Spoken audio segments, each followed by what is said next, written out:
Aujourd'hui, retour de la puissance des ninjas. Vous allez avoir droit à des ninjas qui se battent sur un quai, se battent à la plage, se battent dans des buildings, se battent dans la rue, se battent dans une maison, se battent partout.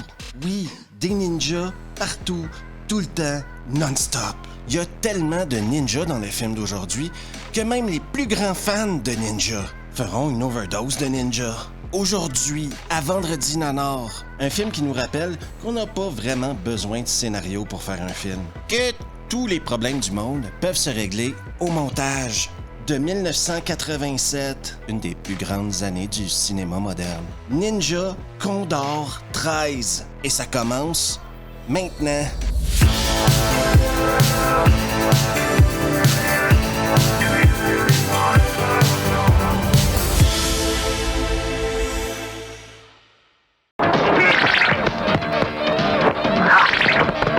Déjà, je vous demande un peu de patience en regardant cette vidéo-là parce que l'histoire est un peu décousue. Je vais essayer de faire mon mieux pour vous donner ça de manière linéaire, mais malgré toutes mes bonnes intentions, je sais pas si je vais y arriver. Le générique du début nous présente Brian, l'aigle blanc. Un ninja. Niveau 20, facile. C'est ensuite suivi d'un flashback sans nous expliquer à nous que c'est un flashback ou de mettre l'image en noir et blanc. On doit deviner que le gamin qu'on voit présentement est un jeune Brian qui se balade avec son père et qui sera attaqué par des mecs en motocross. Les mecs en motocross vont tuer le père de Brian devant ses yeux. Je vous laisse juger de leur méthode. Il y a un flic qui va se pointer et qui va dire à Brian « Ne t'inquiète pas, je suis là. C'est important pour plus tard. » Ça va? Ils t'ont pas touché? On les aura. Un démembrement plus tard, on est déjà dans l'action. Oui, parce que Lucifer, le patron de Brian, lui dit « Voici les hommes qui ont tué ton père. » Tu vois ces hommes là-bas? Ils ont tué ton père.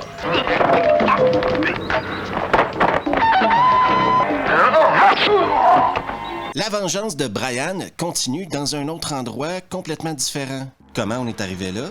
Je sais pas. Mais je vous demande de porter attention à ceux qui flottent sur la piscine.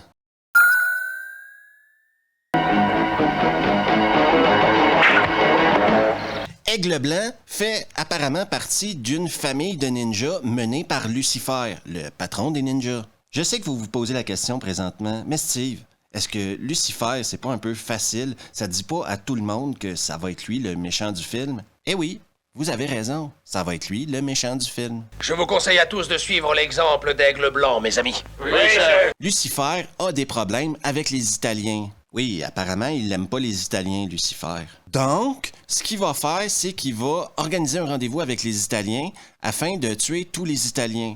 J'imagine qu'aux Philippines, en 1987, quand ils ont fait le film, il n'y avait pas énormément de mecs qui ressemblaient à des Italiens. Pour régler le problème, ils ont mis un Philippin et ils lui ont dit « Tu joues le chef de la mafia italienne. » Je suis Rital et je le reste, et dans le verbe et dans le geste. Lucifer, j'ai l'impression que tu as maigri, non? C'est pour dire ça que tu m'as fait déplacer? Tu serais pas débile? Ça, c'est du véritable progressisme. Les ninjas vont bien sûr tuer tous les Italiens, parce que c'est des ninjas. Lucifer va terminer le boulot. Comme je disais, ça m'embêterait vraiment. On se retrouve maintenant chez les flics.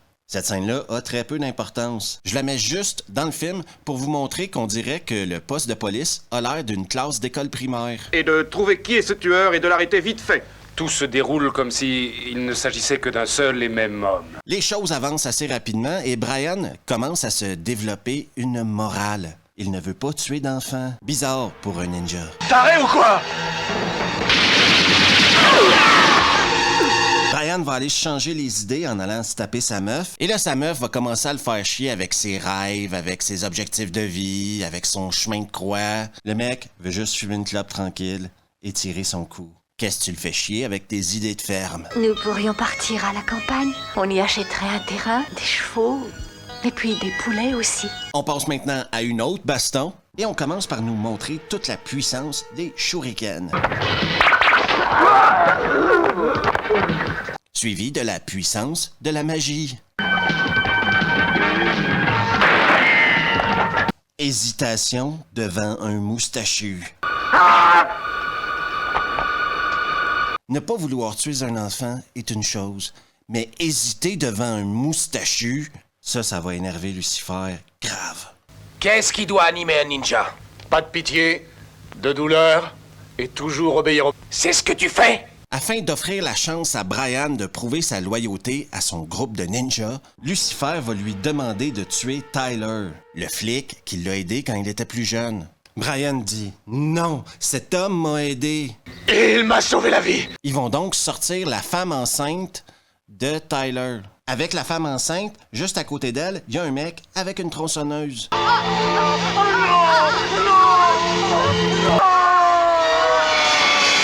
Et là, je vous avoue que c'est pas très clair ce qui se passe.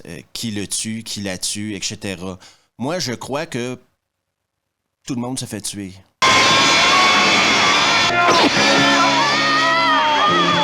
Brian, complètement démoli par ce qu'il vient de voir, et il a peut-être participé au truc aussi, décide qu'il est maintenant temps pour lui de retrouver son maître. Il a besoin d'être guidé spirituellement, comprenez-vous? Et sa meuf, bien sûr, va le faire chier jusqu'à temps qu'il dise « Ok, c'est bon, tu peux venir avec moi. » Pas besoin, j'achèterai des affaires dès qu'on arrivera.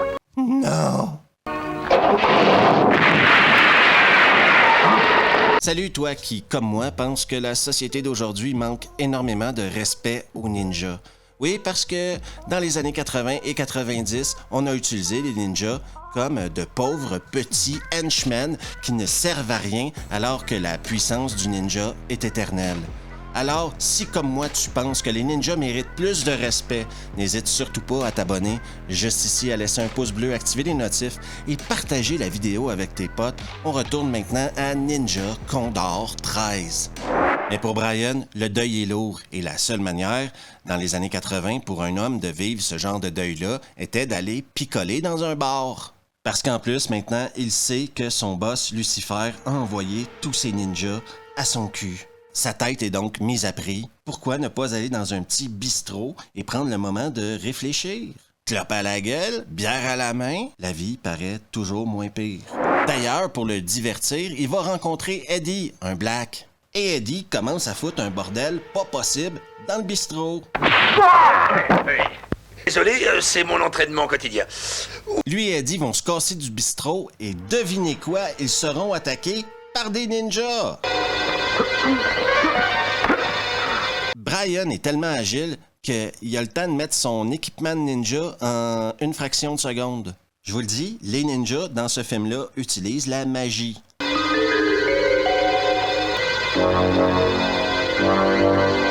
Eddie se débrouille pas mal pour un mec qui est pas un ninja et qui se bat contre des ninjas. Et c'est à ce moment-là du film que tu commences vraiment à te rendre compte que le montage des scènes de combat est unique dans son genre. Le soir venu, autour d'un feu de camp, une amitié va naître. Que si quelqu'un m'accompagne dans cette histoire, ça m'empêchera de trop penser à des conneries.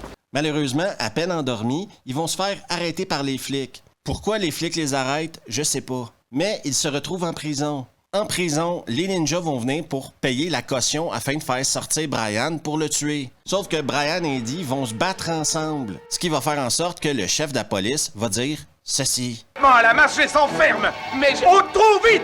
Allez! Durant la nuit, un ninja va essayer de venir tuer Brian. Une situation qui va permettre à Brian et Eddie de se sauver de la prison. Laisse tomber, pose-le là. Faut qu'on se casse d'ici. On a maintenant le droit à un peu d'exposition sur Brian qui vit vraiment les pires moments de sa vie présentement. Comme je vous disais au début, essayez pas trop de comprendre ce qui se passe, acceptez juste que c'est en train d'arriver. Je suis un assassin. Je ne supporte plus la mort. Quelques instants plus tard, on se retrouve sur les quais sans vraiment savoir pourquoi. Baston! Ninja? Vous avez dit ninja? Et c'est beaucoup trop facile pour Brian. Lucifer, lui, commence à être vachement énervé de la situation. Comment ça, vous l'avez pas tué? On a essayé. Mais vous êtes pourtant entraîné. Brian, de son côté, a une révélation. Eddie, tu ne peux plus me suivre. Mais vous voyez comment c'est louche? Et tu as raison. Il arrive enfin à la piole de son maître. Devinez quoi? Baston. La baston va très mal tourner et Brian va être vachement amoché, OK? Une fille que Brian ne connaît pas, mais qui en réalité est la copine de Lucifer, va l'aider, mais elle l'aide pas vraiment parce qu'elle va le livrer à Lucifer. Ne vous découragez pas, Lucifer a pris le temps de bien soigner Brian, question de lui parler. Mais tu as quand même tué 6 de mes hommes, Brian. 2 minutes plus tard, Eddie est de retour dans le film. Et on a le droit à une révélation sur Eddie. À la surprise générale, Eddie est un flic. C'est le frère de Tyler. T'es un poulet? Ouais, ça m'a surpris aussi la première fois. Grâce à l'arrivée d'Eddie, Brian a réussi à se sauver. Et la copine de Lucifer qui avait livré Brian plus tôt à Lucifer a décidé que Brian était plus gentil que Lucifer. Elle va donc l'amener à son maître. Parce que la copine savait exactement où le maître se trouvait. Maître! Brian va donc décider, après avoir parlé avec son maître, qu'il doit sauver Eddie. Il va donc organiser un échange. La copine de Lucifer contre Eddie. Devinez qu'est-ce qui va se passer à l'échange? Baston. Le maître, lui, va aider Brian. Il va choper Lucifer. Tu m'as déshonoré, ainsi que le code ninja. Aujourd'hui, j'ai porté un jugement, celui de ta mort. Le maître, lui, va se faire couper une main en essayant de sauver Eddie. Tout le monde réussit à se sauver de cette cour à bois maléfique-là. Et maintenant, le maître a une mission pour l'Aigle Blanc. Aigle Blanc, il faut éliminer Lucifer. Je suis responsable de ce qui nous arrive. On voit presque des nibards, mais sachez une chose, il n'y a pas de nudité gratuite. Baston.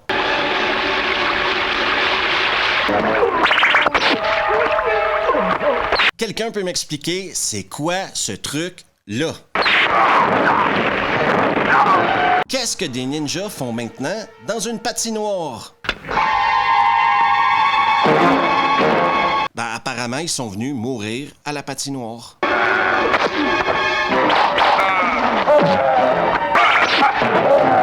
Tout ça pour nous mener à l'assaut de la piole de Lucifer. Brian se pointe et Eddie va l'aider. On les aura! Ah, un drone! Mesdames, messieurs, la puissance des shurikens. Quelqu'un a demandé des grenades? Oh non, erreur sur la personne. Carnage dans une piole.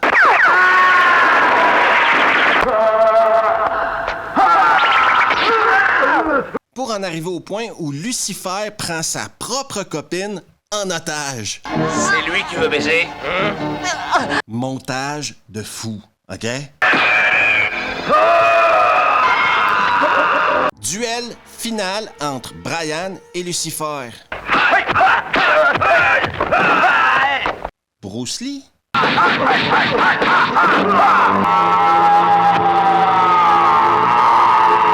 Et là, je sais pas ce qui se passe, mais il se passe quelque chose.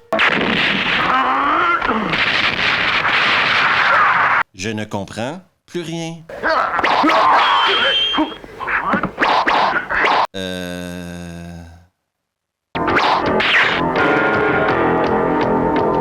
Je sais pas quoi vous dire, là. La fin arrive. Mort de Lucifer. Et c'est la fin de Ninja Condor 13. L'important, c'est que vous reteniez que Brian a gagné à la fin. Focussez pas trop sur le comment et le pourquoi. Brian a gagné. Tu sais, Brian, en tant que policier, je t'ai lu tes droits, je t'ai passé les menottes, mais je n'étais pas en service. Déjà, pour comprendre et apprécier ce film, faut être fan des ninjas. Ça, c'est sûr et certain. Mais faut également avoir une petite idée de qui est le réalisateur du film. Kuo Ren-woo, un homme dont la cinématographie inclut Ninja USA et Chasseur de ninja. Une chier d'autres films de ninja, mais mon philippin est pas assez bon pour essayer de prononcer ces noms-là. Parce que Ninja Condor 13 est un film qui répondait à un besoin à une époque. Le besoin en question, des films de ninja. J'ai besoin d'être clair sur une chose. Ce film n'est pas forcément un film parce que l'histoire, bof, le montage, c'est ridicule.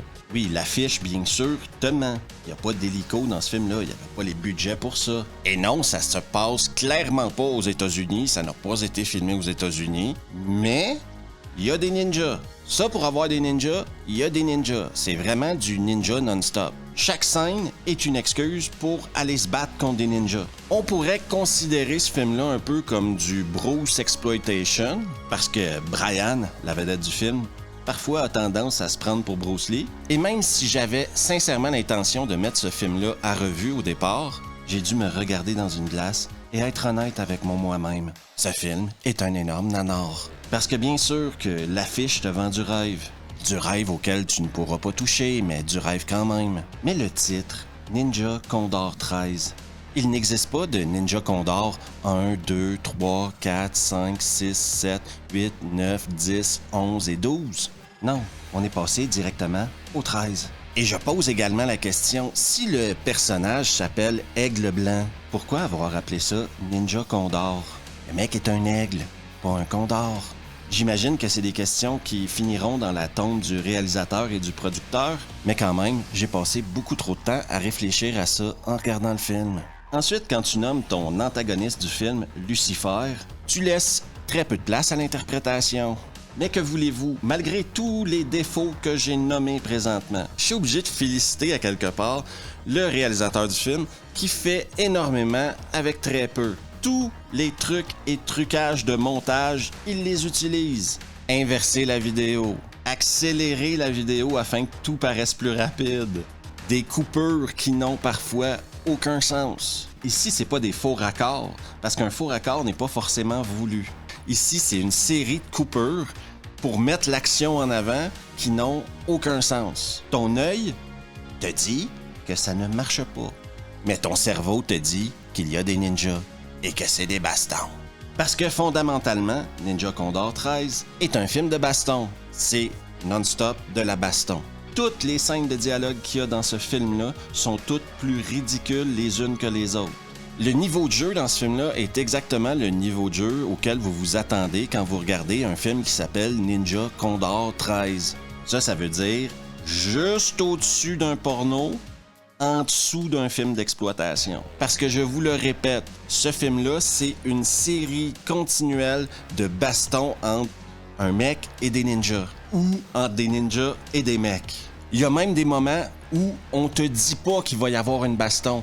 Le réalisateur décide juste de passer à une baston.